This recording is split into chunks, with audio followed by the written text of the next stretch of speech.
Oke.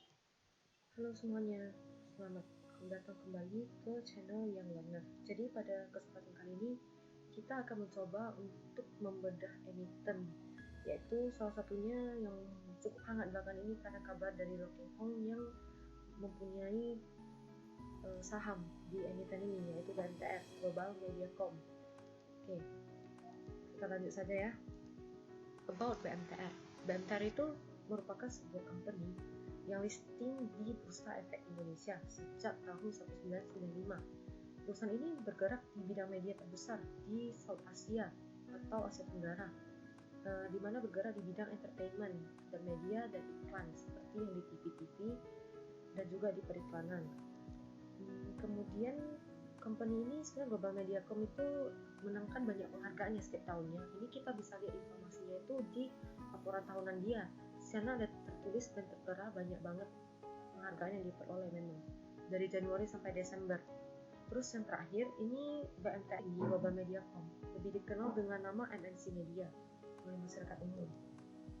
PT Global Mediacom bisa dibilang dibagi menjadi 3 divisi besar, yaitu yang pertama konten dan advertising based media, yaitu untuk periklanan. Itu adalah MNCN. Kemudian ada PT MNC Vision Networks atau PTV yang broadband itu, seperti untuk berlangganan Vision, MNC Play, dan seperti yang tertera di sini. Kemudian ada online medianya juga, seperti Mikip.id, ada OKZone juga yang ada news-newsnya. MNC Shop mungkin itu ke home shopping yang untuk beli peralatan rumah itu. Executive Chairman dari MNC Group yaitu Pak Hedi ya.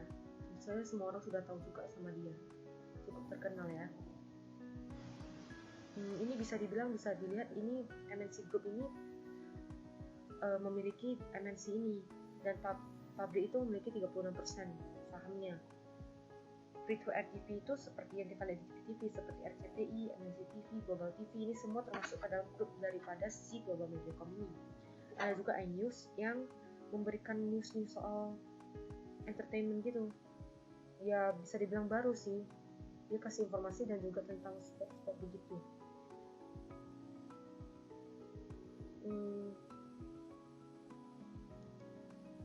Sahamnya dari kuartal 1 sampai kuartal 4 2015 bisa dibilang harganya cenderung stagnan ya, di situ-situ saja, sideways dia, sekitar range 200 sampai 400-an. Kemudian ini adalah informasi daripada pemegang sahamnya.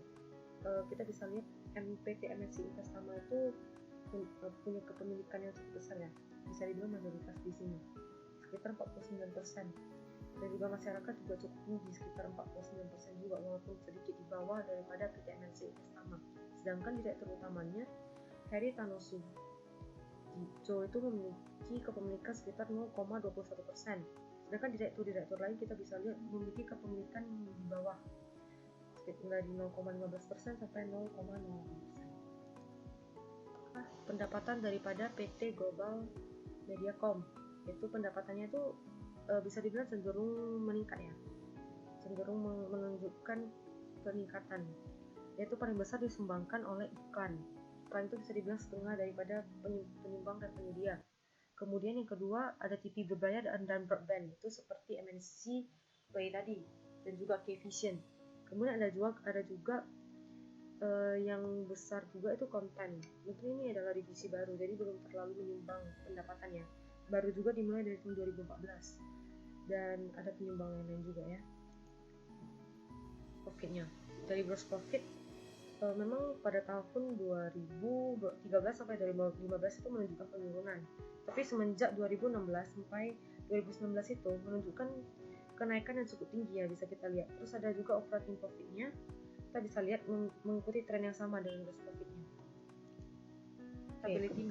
Profitability margin itu terdiri dari 3, yaitu gross profit margin, operating profit margin, sama net profit margin. Bisa kita lihat gross profit marginnya nih tinggi ya, bisa dibilang ini sekitar 40% itu nggak semua perusahaan memang bisa seperti ini. Jadi kita bisa bilang secara profitability ini Global Mediacom ini memang sangat profitability dengan gross profit marginnya yang lebih daripada 40%. OPM-nya sekitar di kisaran 20-an persen, dan marginnya juga yang cukup fluktuatif ya, Berasa yang lebih fluktuatif itu net profit marginnya, sedangkan yang operating profit marginnya cenderung stagnan, begitu-begitu saja. Basic-nya terdiri daripada aset, liability atau kewajibannya, sama equity atau modalnya. Asetnya cenderung berfluktuasi sih, maksudnya, tapi secara long term ini menunjukkan tren daripada peningkatan terhadap aset, sedangkan untuk liability menunjukkan tren penurunan ya, daripada tahun 2018 sampai 2020 kuartal kedua ini menunjukkan penurunan. Sedangkan untuk modalnya sendiri ini berfluktuasi sih, bisa dibilang naik turun karena ya company MNC Group itu memang sering melakukan corporate action ya, seperti private placement sama right issue. Adalah harga daripada BMTR ini itu pada tanggal 14 Agustus kemarin 2020. Harganya sempat turun di 232, namun sekarang sudah naik ya, sekitar 300-an sekarang. PER sama PBV dia ya. PER-nya bisa dibilang PER sama PBV-nya ini pada tahun 2020 nih bisa dibilang paling rendah sih. PBV-nya bahkan 0,48. Berarti under value banget ya. Di bawah 1 kan berarti under value. Dan ini bisa dibilang under value setengah sih. Ada potensi kenaikan sampai ke book value-nya ada 50% dan 52%. Sedangkan untuk PER-nya ini 2,30. Artinya itu kita cuma perlu tunggu 2,5 tahun untuk uang kita kembali, modal kita kembali daripada pendapatan dia. Ini bisa dibilang valuasinya sudah cukup murah ya. Tertingginya itu PER-nya bahkan di tahun 2015, mungkin pendapatannya itu anjlok ya. Sedangkan book value-nya memang sejak tahun 2014 itu menurun terus price to book value-nya. Kita sum up aja. Apa sih kesimpulannya? Pertama itu profit margin perusahaan itu cukup tinggi ya, kayak tadi yang kita bilang, gross profit marginnya itu di atas 40% secara rata-rata.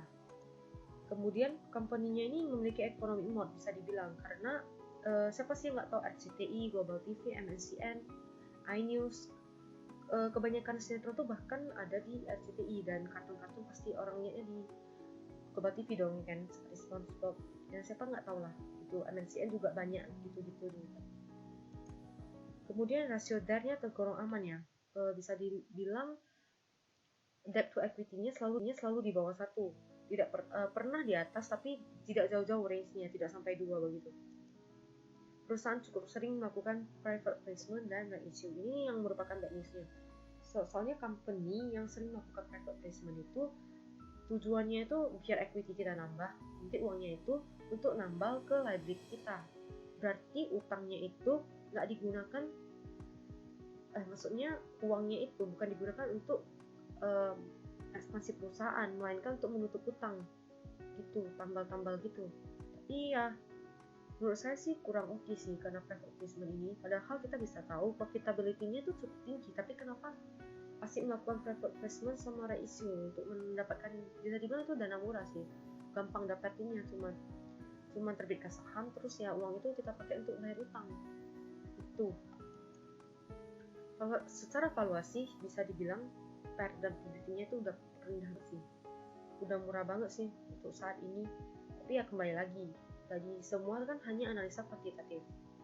Selanjutnya itu yang paling penting ya kita juga harus analisa secara kualitatif, bagaimana tentang GCG perusahaan. Ya walaupun kita tahu semua Lokengku memang masuk ke saham ini, tapi ya kita nggak boleh telan bulat-bulat langsung masuk gitu, kita harus analisa dulu. Ya ini kuantitatif sekitar segini. Selanjutnya PR kalian itu yang mungkin kualitatifnya bagaimana background daripada manajemen daripada perusahaan ini. Oke, hari ini terima kasih. Jangan lupa subscribe sama like ya. Jangan lupa juga komen untuk perkembangan daripada channel ini. Oke, terima kasih. Bye.